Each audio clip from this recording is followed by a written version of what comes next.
Tuwing linggo, nakakatuwang mamasyal dito sa Session Road, Baguio City. Ang gagaling ng mga artist dito. Ayan, may mga chalk artist na nagdo-drawing ng mga iba't ibang character ba. Ayan, ito, Enhypen nata yan.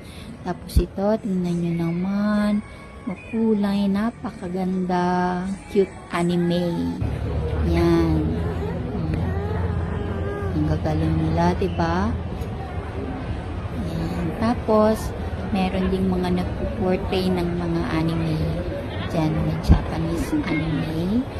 Yan, yung mga kids na drawing din. Kasi kahit sino, allowed mag-drawing dyan. Siyempre, yan, si Green Man, makikita nyo rin na nag-entertain ng mga tao.